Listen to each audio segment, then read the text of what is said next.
Now, the thing that brought the judgment of God upon the land is very specific. What we have is idolatry.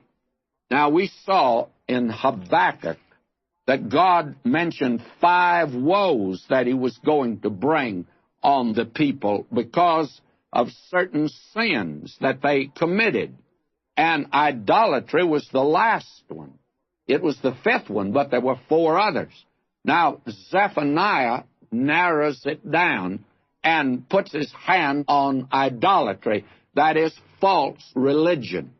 In other words, he's carrying out what the Scripture teaches, beginning with the book of Judges. You have given a philosophy of human government.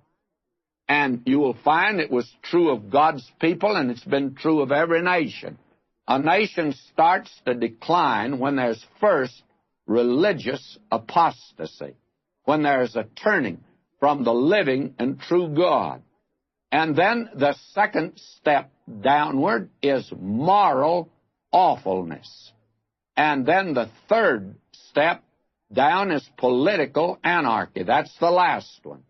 Now, a great many people think that the problem is in Washington.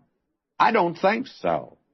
And then another group of people feel that the moral awfulness of this land, if people could be reformed and we could get people acting nice and not being violent, not stealing, and to lift our standards, that would be great, and that would solve our problem. I don't think that's the problem. Very frankly, the problem in this country, I believe, is a religious apostasy. I think that the problem is out yonder with you and right here with me.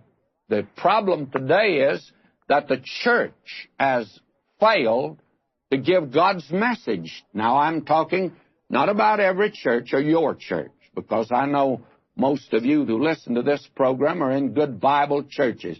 And I thank God for the wonderful group of pastors across this country that are standing for God today. And there are many of them that are. But the great denominations, by and large, have now departed from the faith. They have gone to the place where they are no longer giving an effective message to the nation. And as a result, I think that from that has flowed moral awfulness and political anarchy today.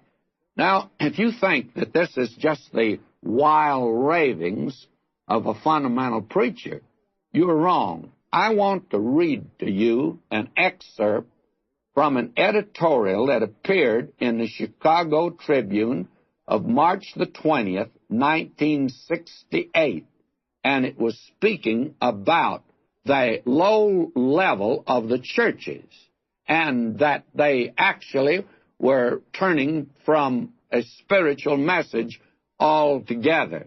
And they were using the prominent spokesman of the churches and of the seminaries, and the editorial concluded like this. I'm reading now. I'm quoting. This betrayal of Christ in the name of Christianity is one reason for the moral and spiritual malaise with which this country is afflicted. The melancholy fact is that the churches no longer influence the development of national character.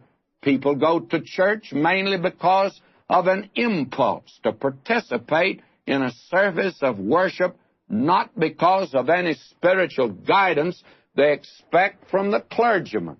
Now, what a note of condemnation this is, friends, to read a thing like this. Now, this is not just our nation.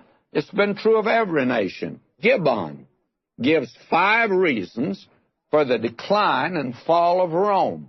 Now, you must remember, Gibbon was not a Christian, but here is why he said Rome fell, and Rome fell from within. He says, first, there was the undermining of the dignity and sanctity of the home, which is the basis of human society. Second, higher and higher taxes. The spending of public money for free bread and circuses for the populace. Third, the mad craze for pleasure. Sports becoming every year more exciting, more brutal, more immoral. Fourth, the building of great armaments when the great enemy was within. The decay of individual responsibility. And fifth, the decay of religion, fading into mere form, losing touch with life, losing power to guide the people. That's an amazing statement, let me tell you.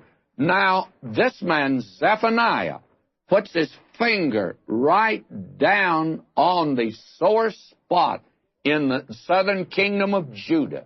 He saw what was happening. They were now on the toboggan. They were on the way out, and judgment was coming.